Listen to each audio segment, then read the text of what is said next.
Today, like I said, we're going to continue looking at Selenium. We're going to delve into the details of locating elements and interacting with them. We're going to talk about different types of locators, finding elements by ID, by tag name, by different attributes, by the class or the class name, as well as we're going to explore XPath and CSS selectors, which are kind of their own mini language of their own. And mini is probably not the right word for it. You can make a career out of understanding XPath. But a good test automation developer is going to need to know how to use XPath and or CSS selectors pretty extensively. All right, so jumping in here, using Selenium WebDriver with Python. Last week I gave a demonstration. Now I'd like to work through getting everyone else up and going with Selenium, right? So the first thing we need to do is do from Selenium import WebDriver. And before I was just using IPython. Today we're going to create an assignment, or we're going to create a project and import that code. So I've already got this folder right here, right? And I just called it Python Selenium. So I'm opening Visual Studio Code in here. And let me see. There we go. So in here, I've got an empty folder. What I want to do is I want to start by creating a new file. So I just click on New File. And let's just call this, Selenium test. And you remember from before, perhaps, using PyTest, we can create a test and use PyTest.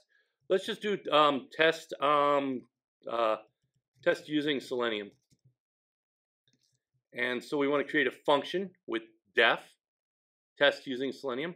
We'll put parentheses, colon, and then we want to indent. Remember, each level of block in Python uses indentation.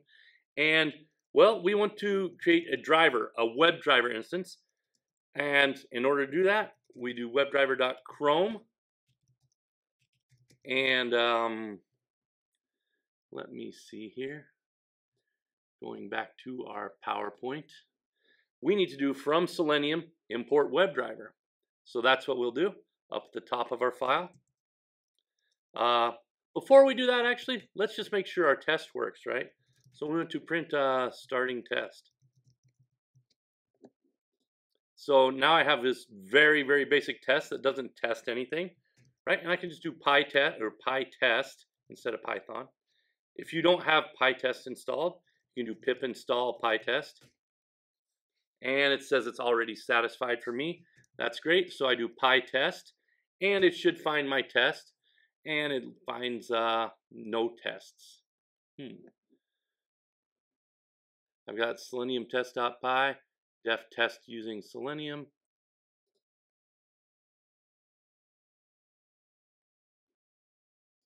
Maybe I need to rename this to Selenium underscore test. What am I doing wrong? Here's the great thing about working with me. You get to experience all the failures of a beginner. There we go. So I changed the hyphen to an underscore, and now it recognizes the test. All right, but it doesn't print what we want. So let's add to our PyTest, right? If you remember, PyTest-S will suppressing output. So if I type PyTest-S, we can see my test here says starting test. So we know we're at the right test here.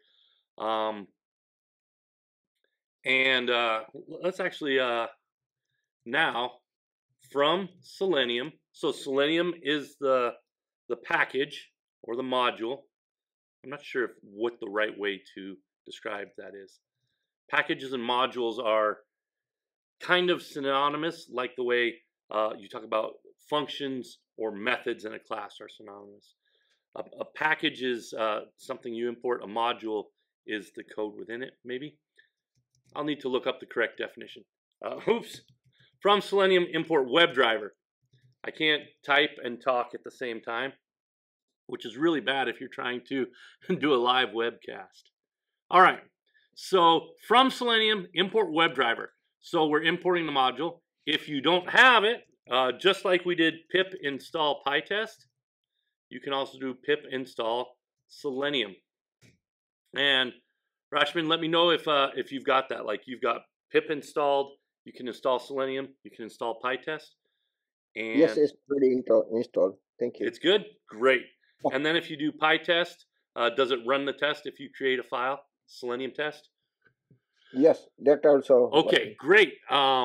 So now if I didn't have Selenium installed, I talked with you about using Playwright. I don't know how to use Playwright.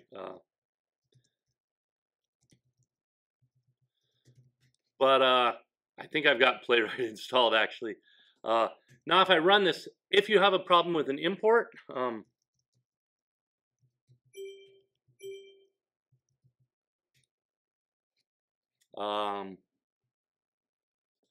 it should give an error, but I guess it's not giving me an error because I have.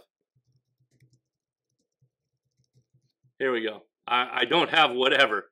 So flipping back over to that, running my test here, I get an error that says no module named whatever because I have Playwright installed. But of course there's no whatever to import from Playwright, but I'm surprised that that actually silently fails. All right, so here we're importing WebDriver from Selenium, and now we can start our browser, right? And the way we do it is webdriver.chrome. And remember, there's kind of a convoluted path in doing that. If we control click on Chrome, it shows we've got a class called WebDriver that extends a class called Chromium Driver. That's what this parentheses mean at a class level. This is the base class. Just like in our init function, oops, it has a self, which refers to this class. Instead, we refer to the base class in our class definition. And we can see that this WebDriver, going back to here in our main Selenium level, oops, in our main WebDriver level, I should say, that it says from chrome.webdriver, import WebDriver as Chrome. So what we're saying is from this directory, by this directory, I mean the directory where Selenium is installed in my site packages. If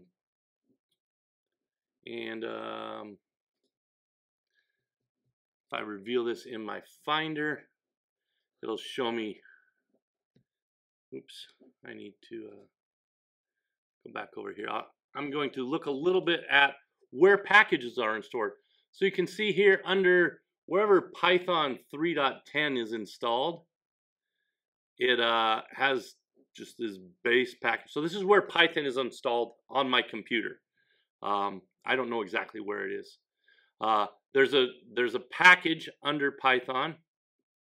There's a folder under my Python install called site packages. We can see also here, like the actual Python executable, when I type Python on the command line, is right here as well. All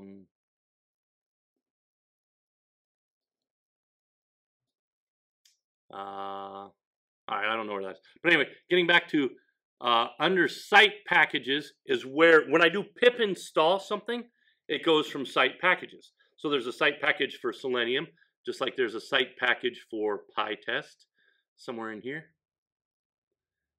Here's PyTest, but we want to look at Selenium right now. So Selenium, is there a way I can make this bigger? Okay, it doesn't matter. This will be hard to read on a small screen, but hopefully it's okay. So under site packages, I have Selenium, and under Selenium, I have this init.py. That's what we're looking at. It just defines the version in this file, and these are just comments that start with the pound key. So it says it's licensed, blah, blah, blah. We have a common directory, and common also has an init. This is where a Python module is essentially a directory that, or it could be a file, but a Python module, just like a Python class, has a function called init, a file called init, and that's the double underscore init. When you load a module, it calls init as well. So anyway, we've got Selenium WebDriver, and under WebDriver we've got Chrome, and under Chrome we've got this WebDriver.py. So we're saying from Selenium WebDriver import Chrome, or rather we're saying from Selenium import WebDriver, referencing WebDriver in this init file. That's what we were just looking at. Hopping back over to our code now. This is the init.py under that Selenium WebDriver directory, and it says from the current directory dot Chrome dot WebDriver. That's the file. Looking at that again. So if we go to Chrome, there's this WebDriver.py, which is the actual implementation of using the Chrome version of WebDriver as opposed to the Firefox version or the Edge version or the Safari version, and on and on. So we're looking at that, and it says from Chrome WebDriver, import WebDriver. So it's saying load the WebDriver package in this folder as, and this is an alias, right, as Chrome. Let's take one more look at packages, and I'm going to create a local package in my project, which I just have this simple test. Right, so goodbye to Selenium. I'm going to say from Nightbase import Nights. Now I don't have Nightbase, but I can create a directory here. Right, I'll create a directory. This is what we've been using before, right? So we've got Nightbase, and it still doesn't like Nightbase. Import could not be resolved. View the problem. What does it say for a quick fix? I'm curious. Oh, so it says select a different interpreter or import. I might get away with just opening the file again. So what I can do is I can create a new file under my Nightbase directory. I'm going to call this Nights, right? And I'm just going to create that object, right? I'll create an object called Nights, and it's going to be an array with square brackets, and each night will have a name, and I want to have that in quotes. Name, Lancelot, and we can do age.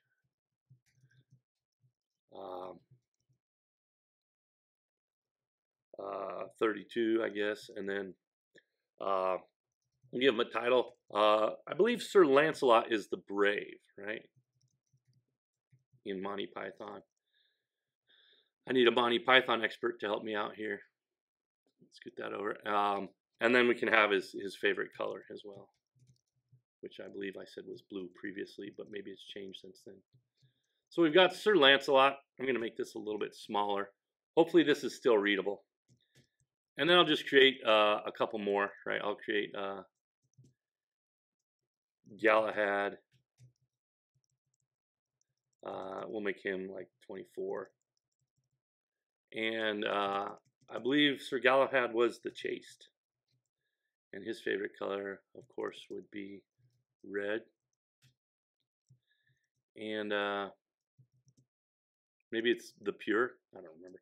And Sir Robin. We'll make him in between. We'll make him like 29. And his title is, I don't know. Sir Robin, the Not So Brave. And his favorite color is yellow. All right. So we've got a list of nights from our Nightbase. And you can see we have this now. We can actually even print getting first night. We'll see if this works. And we will, so we're going to print this string getting first night, and then we're going to add the night's name.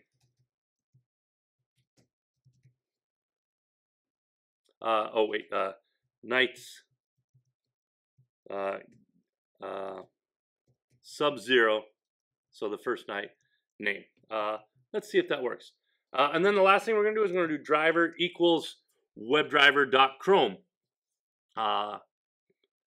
which will open our browser. And then, yeah, that's a good start right there. Now what's going to happen is it's going to open a Chrome, and it's going to create a Chrome driver instance, potentially even downloading that Chrome driver instance if it doesn't find it locally.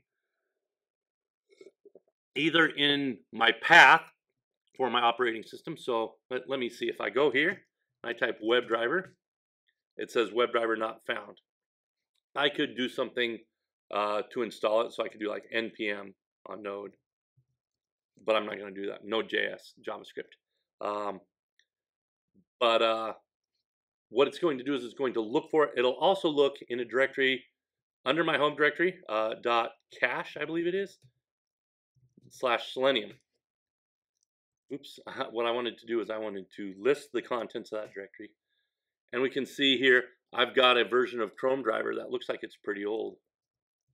Or maybe just that directory is pretty old. Well, here we go. On May 31st, I installed on Mac OS ARM 64 architecture. That's the M1 CPU. And we can see I have two versions of Chrome driver installed on this computer in this cache folder. I have version 104 and version 125. I can actually even just remove both of those.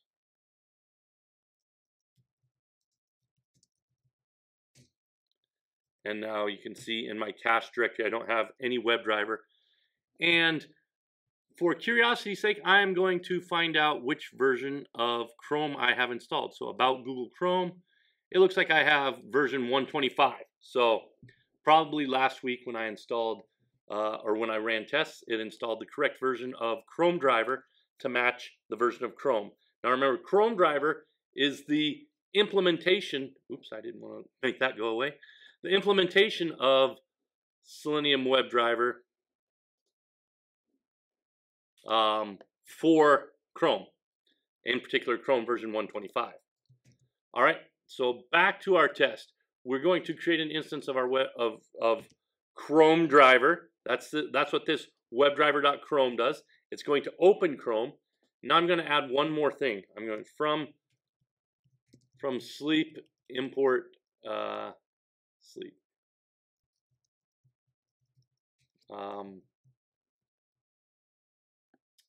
That's probably not Python sleep. Oh, from time import sleep, it looks like.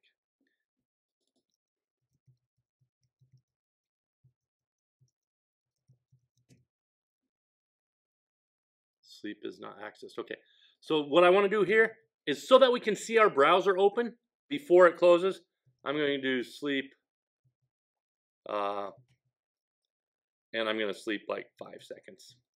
And I'm going to call driver.quit, which will close my browser down, because I don't want to leave a bunch of open browsers. And even if I kill the browser, there might be a stray process like a Chrome driver process or a Chrome process, a program running in the background. So that's why I want to call driver.quit. All right, so let's go ahead and run this test. And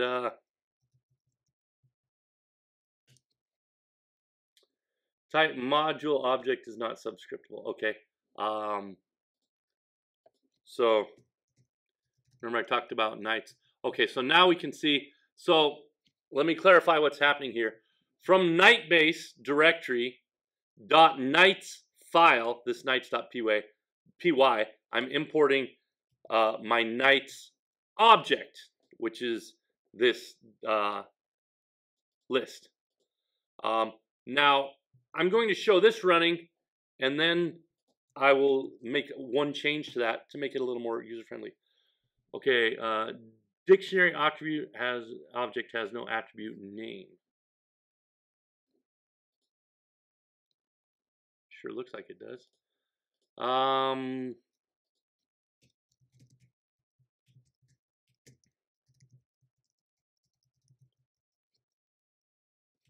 don't need a semicolon. So I'm going to comment out all of this by hitting Control/ right here, and I can just hit the pound keys. I just want to make sure that I'm importing my knights correctly before we go on to the next step. All right, so knights, Lancelot, okay. Now, if I do print first knight, I believe there was a terrible movie with Richard Gere called First Knight. It's not the same First Knight referred to in Highlander, though. Different thing.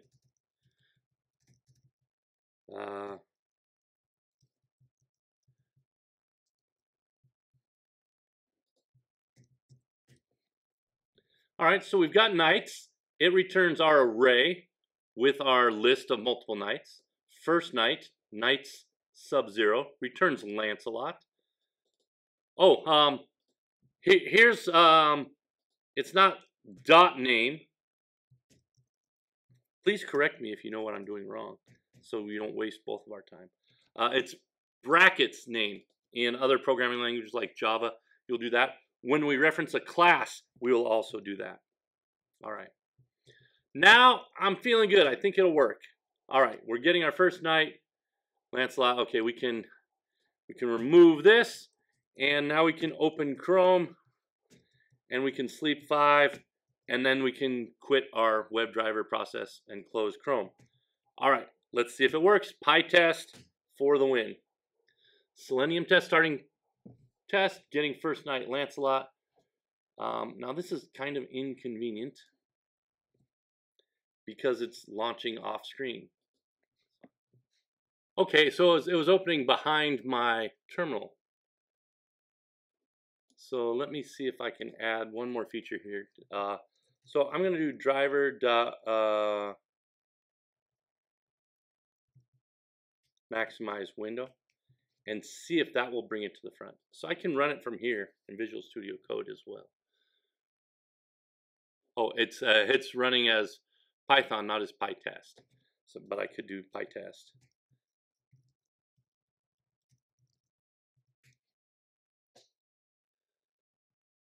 Okay, so now it maximizes and goes to the front. Good. All right. Sorry for that divergence. Anyway, we're opening a browser, and now let's do something with our WebDriver. Right. First thing we can do is we can do driver.get, which will open a URL. Right. So we can we can enter. Let's go to google.com. This is a very traditional first thing to do. So to mimic what we're doing here, let me get another desktop open so we can. Right, so here's the browser. I'm going to get this URL. I'm going to go to https google.com, and then what I want to do is I want to do something like type Lancelot in the search column and see if we can get something. Oops, I didn't want to kill the browser off. All right. So we're getting google.com.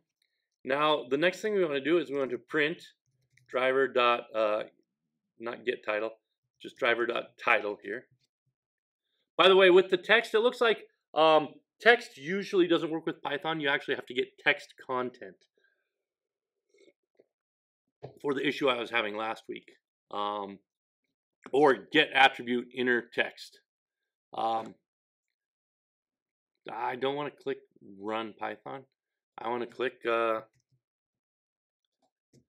So now I'm going to run PyTest. It's going to launch my browser. And it's going to go to google.com. It prints the title here, Google, and then it closes after 5 seconds. Excellent. So let's do our first test, right? Remember from our PyTest introduction, we use the assert keyword. This is actually not from PyTest. It's built into Python. Assert driver.title.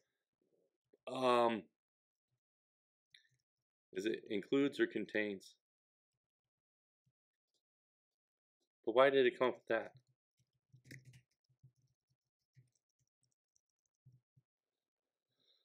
See if it works. All right, we open our browser, we go to google.com. Yeah, string doesn't contain.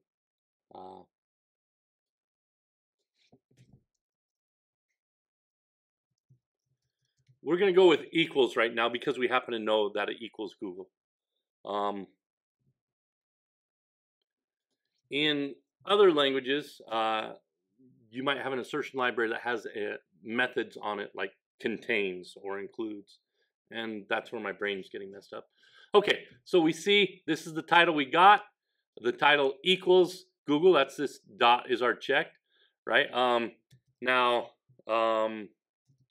Next thing we want to do is we want to learn how to find that search box, right? So looking here, go to google.com. So we're going to find this search box. So I'm going to right click on the search box and it's going to have expect. It has a text area. Let's see if I inspect it now, if it's still a text area. Okay, so I'm right clicking on it and clicking inspect, and it brings up this DevTools panel, which has elements, console, sources, network, and some other things as well. So it shows me I've got this text area for inputting in Google. And what I want to do is I want to identify this text area. Now there's several ways we can find it. We can find it by the tag name, text area. We can use any of these attributes, class, area controls, area owns, label, or whatever. We can use the name property. And if it had an ID attribute, we could actually look up the ID. So I got to scroll over here. Yeah, so I don't see an ID. So one other thing that we can see is I want to make this other stuff disappear. I want to get rid of styles and make this easier. So what I can do is I can actually hit Control or Command F on Mac, and it says find by string selector or XPath. So I can start with text area, and it shows here, right? If I look for text area, it finds 5 instances of text area. Well, we can see 2 of them are right here. This text area that we want to find, as well as the closing HTML tag for a text area. Let's see what else we've got. We've got another text area called CSI. I don't know where that is. And then the close tag. And then lastly, we've got somewhere in the JavaScript code. So finding a text area isn't going to work. But I can also, right, I can look for the first text area. Or I can look for an XPath with a text area. And you can see here, we've only got 2 now, right? One is this whole element here. And then the other one is this text area class CSI, which is probably hidden somewhere. And then lastly, what I can do with XPath is I can specify. Now I talked about how Python and most programming languages are 0 indexed. And that's where we see if I get nights sub-0. Well, XPath is different. It is 1 indexed. So what I'm doing here is I'm saying, give me the first text area. Unfortunately, it's still going to find them both because it says, look for anything that is a text area. That's what this / means. Search for the tag text area. It says, okay, I found 2 of those. Find the first text area in text area. What we can do is we can force it to find only the first text area by using these curly parentheses. So, not curly parentheses, regular parentheses, as opposed to square brackets or curly brackets here. So we can see here, we now have 1 of 1, it's important to find a unique identifier, but Selenium will also, if you don't have a unique identifier, it will choose the first one it finds. Now you can imagine what happens if at one point the text area or whatever element you want to interact with, if it is the first one, sometimes when the page loads, like in search results, but sometimes it's not. And so that's why it's important to be specific. So let's start with finding that element. And what we can do is we're going to move all this stuff down here. That's what happens at the end of our test. Up here at the top, what we want to do is we want to do driver.findElement. Now notice there's driver.findElement and driver.findElements. That means plural. So let's go ahead and do both of these, right? So I want to find element. This is a function off of our WebDriver object, and I want to do by XPath. And in order to do that, I need to do from selenium.common import. Wait, it's probably from Selenium WebDriver common dot by lowercase import by uppercase. Let's take a look at this. So by lowercase is this file by.py, and you can see it has a class named by uppercase. So that's just like in here. We're doing from nightbase.nights lowercase. That's our file. Import nights. That's our object. So same thing here. By is our file under this path, Selenium WebDriver common by. Import uppercase by, again going here. It shows, all this really is this is showing me that ID is equal to the string ID, XPath is equal to the string XPath, and so on. Link text, partial link text, name, tag name, class name, and CSS selector. So now we understand how by works. So we can say by XPath. That's my first argument. My second argument, and we can see I'm getting a hint here, that my find element has two arguments. It has by, which is of type string, that's what the colon means, is equal to by ID. Quick question, what does this mean if I leave that off? And I were to just put whatever, like if I were to put text area.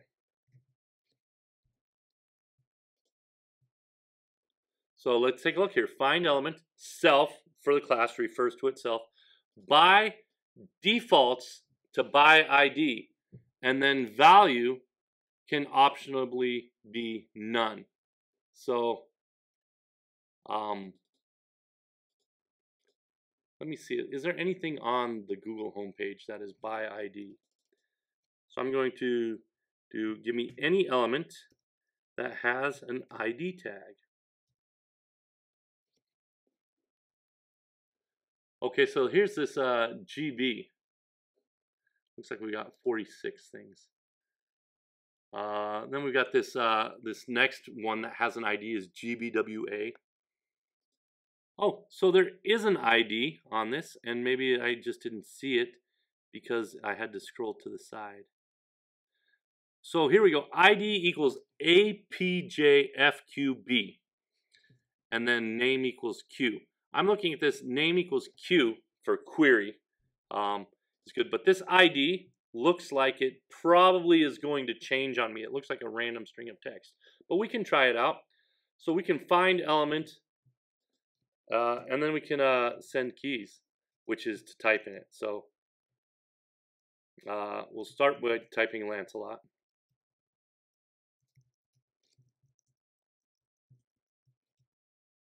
So now we're just looking at this. We're going to find the element by ID because by is our first argument, but it's a named argument. That's a default.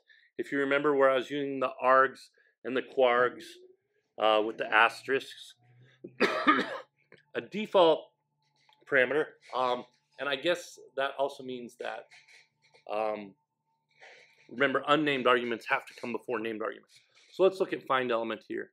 I can set value. So what I need to do is specify value here. So I can do find element value equals, and it should by default look by ID. Let's see if that actually happens. There's a couple things that happen. Number one, it might not work because I'm understanding the code wrong. Number two, it might not work because the ID was wrong. But as you saw, it actually did work, and it typed Lance into, or Lancelot into the string. So what I want to do is I want to actually minimize that. You can see it typed Lancelot here though. So I have a couple of questions. Selenium Zoom browser.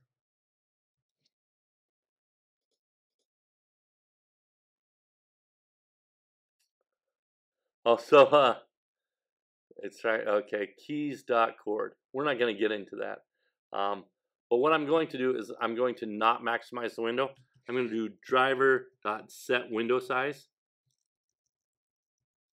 And set window size is a function that takes a width and a height. So what I'm trying to do is get it so that we can see it on screen. So we'll say width equals, we'll try 800.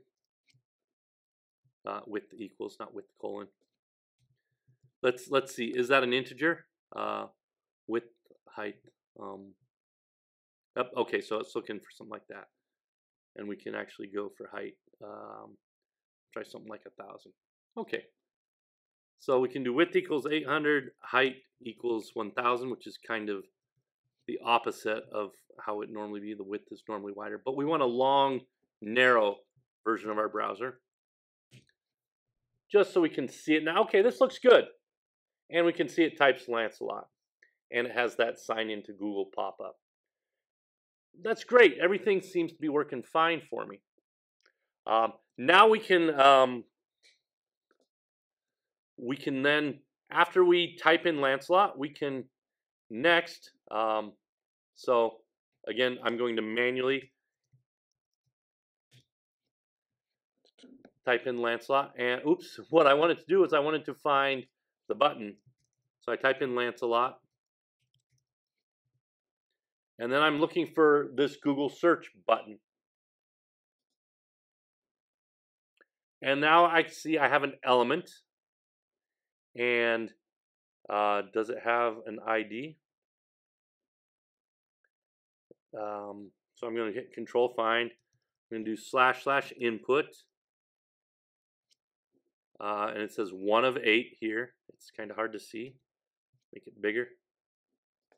Make this text bigger as well. So the first one is not the one I want. The second one is not the one I want. The third one, you can see over here, it highlights Google search. This is the input I actually want to click. So I could do input sub 3.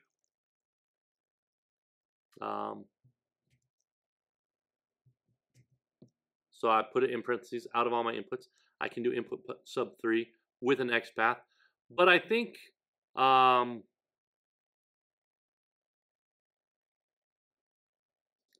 what I want to do is I want to search for value equals Google search.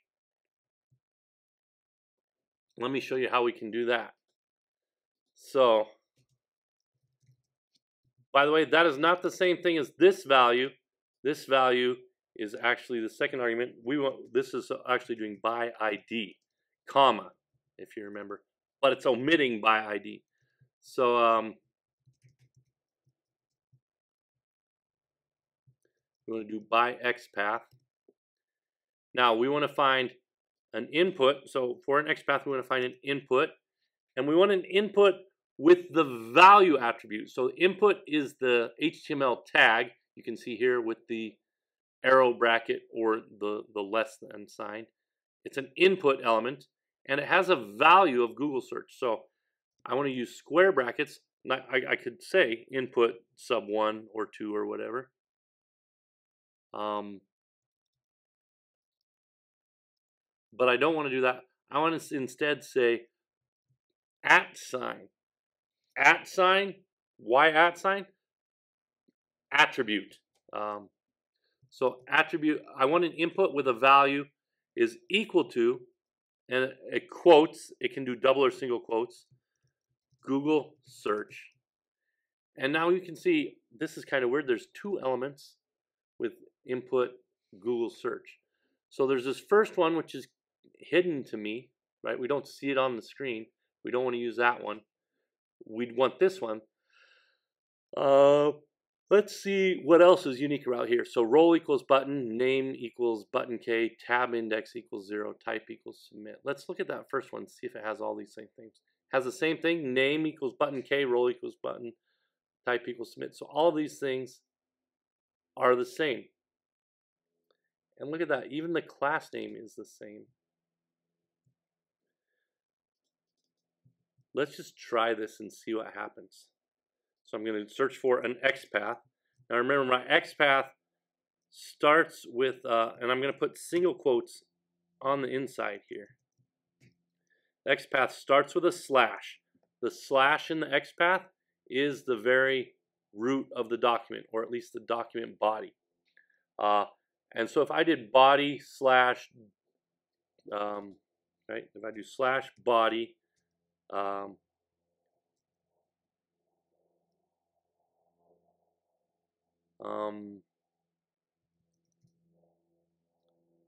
are two body elements. There's a JS control. This must be an iframe. Yep, here's an iframe. Oh, that's that sign in button that's going to appear. It's an iframe. So there are two body elements because this is a frame, a nested HTML document that we can't see, but that's the do you want to sign in. So we want to find our body, and then if we find a div, we can see it comes to this first div, and then we can actually say slash div again. I guess I need to bring body back.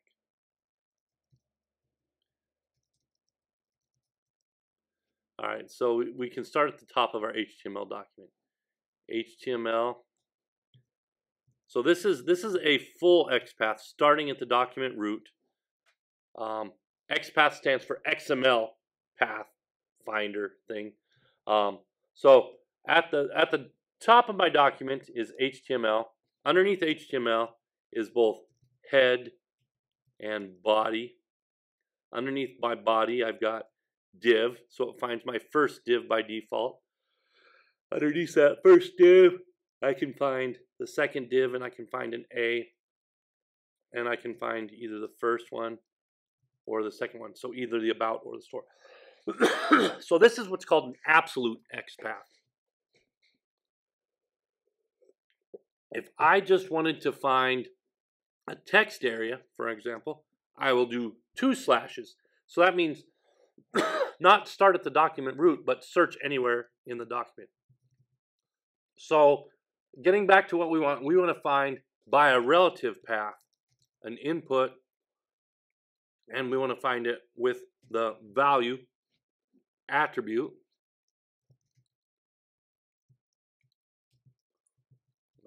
With quotes, Google search. Alternately, we could look for I'm feeling lucky.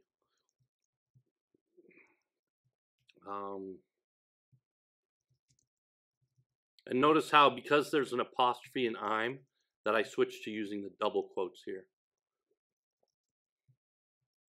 Oh, I need the F to be capitalized. This is not case insensitive. So I'm going to grab this text directly.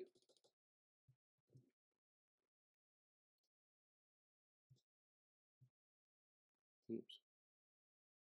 In case I did something wrong here. All right, so now it finds, I must have typed something wrong and not seen it. So we can see, again, the second one is the result. So now I'm feeling lucky will actually take me to a web page. Let's actually try that one. So instead of Google search, we can do I'm feeling lucky. So in order to do that, I need to change my quotes around to have single quotes around the outside here. And it's not parsing well.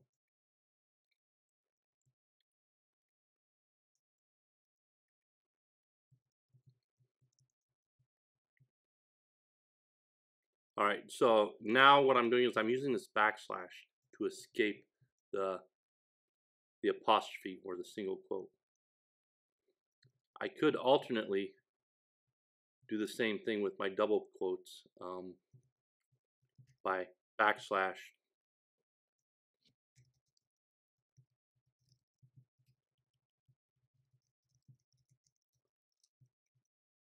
and backslash double quote here.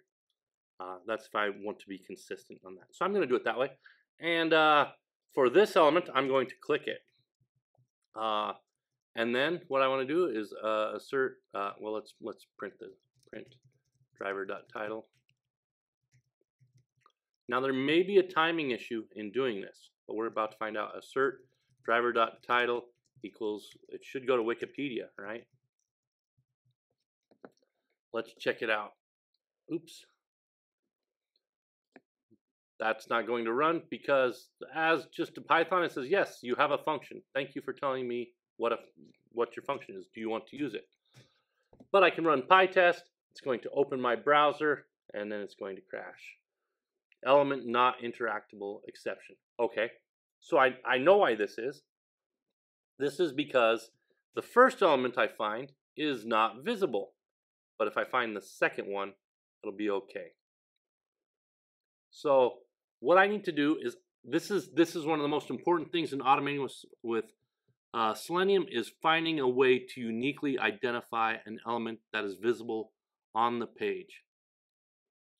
So a couple of strategies we could do is we could look for an element that is higher level than that element, so like the center or this div with this weird name. Let's look at this other one as well. So we can see this other one that we don't see, which is not displayed. It probably will be displayed if I click on this one. Now if it shows me the first one versus the second one.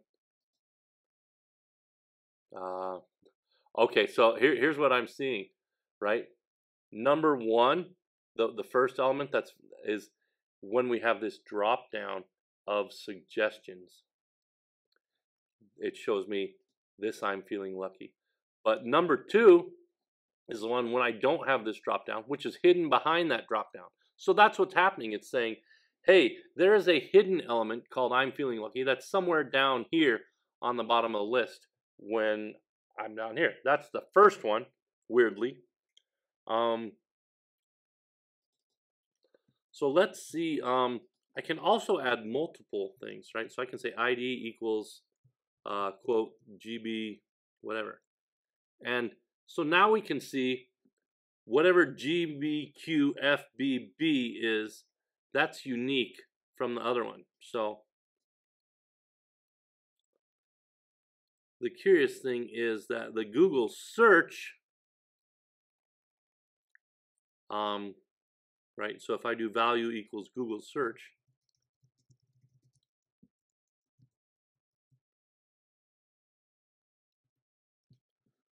let's hide that so that there is no ID on this one. All right, but back to the I'm feeling lucky. We'll grab this and we'll grab the ID here. Note that we can get by with just the ID as well.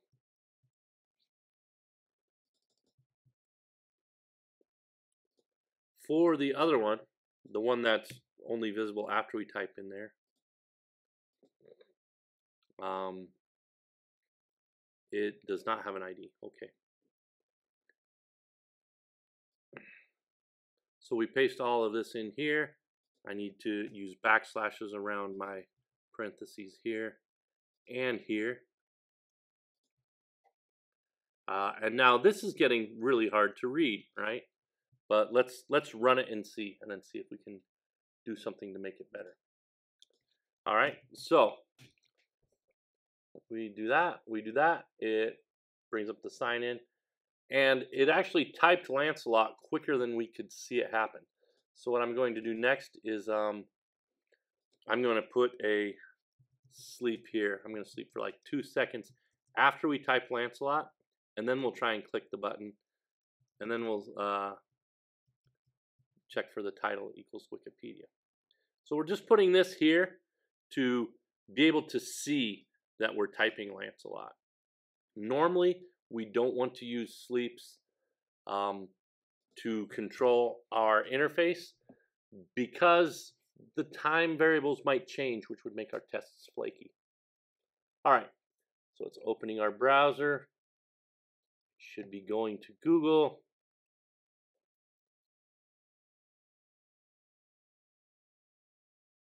I said it shouldn't.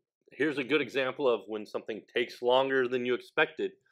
It types Lancelot, we wait 2 seconds, and we failed. Element click intercepted.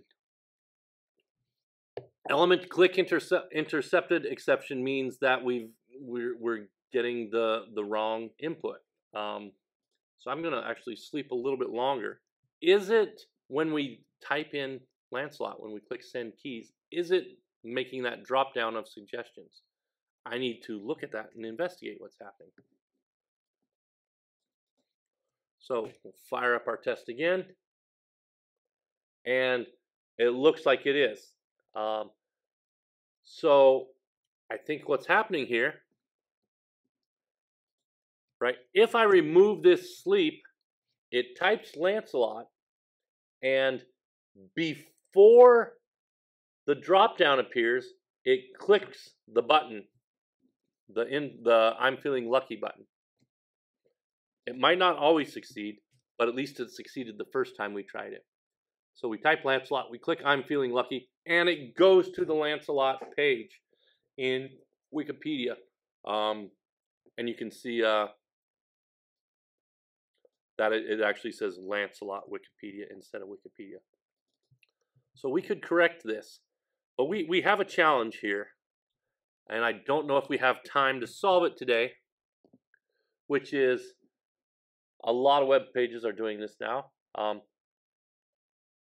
It has this, it's twisting HTML to do something it doesn't want to do. Let's simulate over here, right? If I type Lancelot, it detects my key presses, and it brings up the suggestions, and I need to find I'm feeling lucky over here.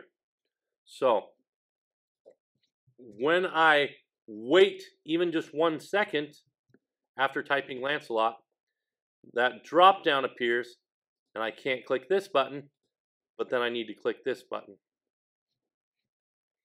So here's the challenge. How do we determine whether that happens?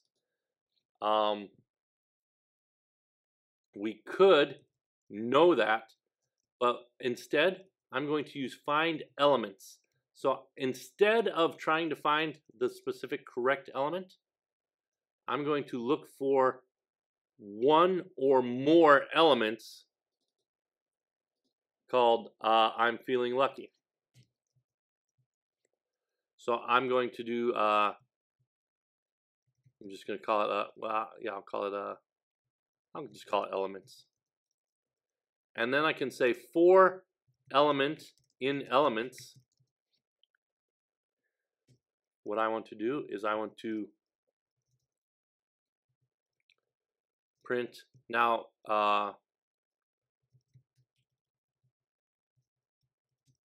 element now is displayed, I believe is what we want. And we'll go ahead and print, we'll print element dot get attribute. Now this is something you might not know about, but what I want to do is I want to get the inner HTML, and then I also want to print whether it's displayed.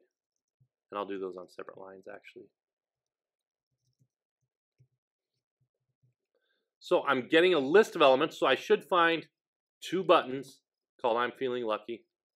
And I'm going to look at both of them, and I'm going to check if they're displayed or not.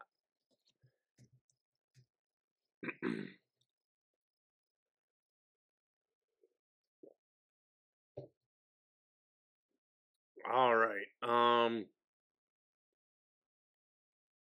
So I've got an assertion error. It looks like we skimmed over that. I'm not seeing my output. Oh, here we go. Web element is displayed. So we can see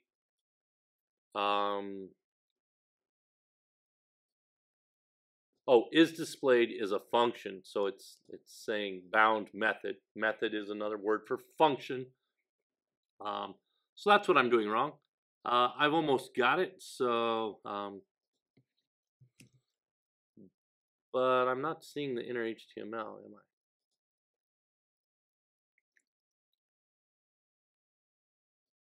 Is it outer HTML?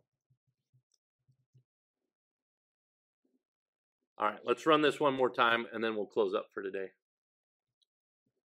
Okay, we type Lancelot, we get our error there. Okay, so now we're seeing both the HTML of the page and we're seeing true and true for both of them. Very curious. Let's increase our sleep.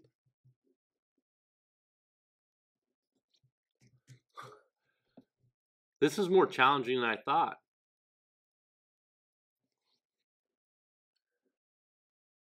So now we see our assertion Google equals, so it's getting the title, but they're both true.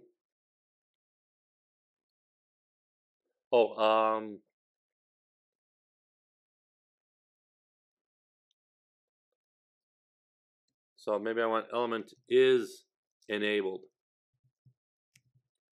which will say whether it's clickable or not, I guess.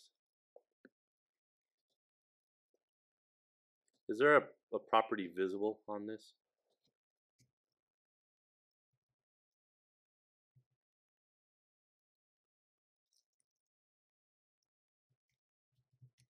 I'm surprised that it's returning true for both of these. We can see that in our output here. True and true for is displayed. Oops.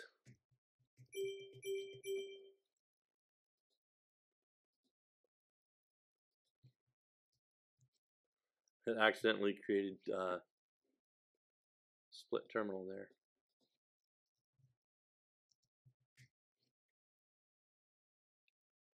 All right, it's going to open up. It's going to do Lancelot. It's going to wait 2 seconds.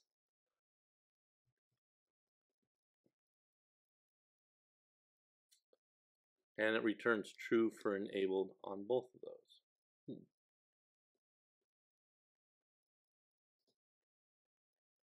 Oh, am I not even clicking? So yeah, I'm not actually even clicking. So what I want to do is I want to say if element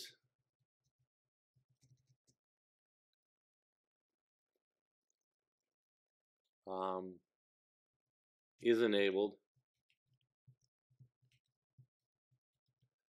can't type, then I want to element.click. But it's saying true for both of them, so it's going to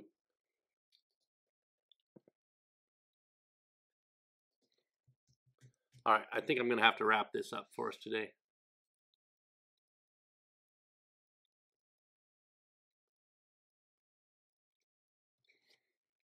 So the last thing I need, so if it's clicked, then I want to break out of this loop. This has gotten way too tricky for doing this. But look, so we got true on our first element, and then it clicked and it went to Lancelot Wikipedia. So now we have a passing test, and we didn't get to Git at all. So next week, I'm going to introduce Git, and we will have assignments that I'm going to have also simpler pages. Google while apparently simple, is deceptively complex. It used to have a much simpler user interface. Like you used to literally just be able to say, find element by ID or by name, I should say, Q, and then send keys, and then driver.find element by ID for the button, and then click. But because it's difficult to locate the proper one, and this unfortunately is not at all an unusual thing. So what I'm going to do is I'm going to post this sample code on GitHub, and I will put a link to it in the post on my site. So if you go to onesure.com and let's see, down at the bottom, recent workshops. So we'll see workshop 7. It'll go to a page with a link to both the YouTube video, and then it'll also have text, and I will include a link to the source code here, as well as an assignment to make it search through each knight in our knight base.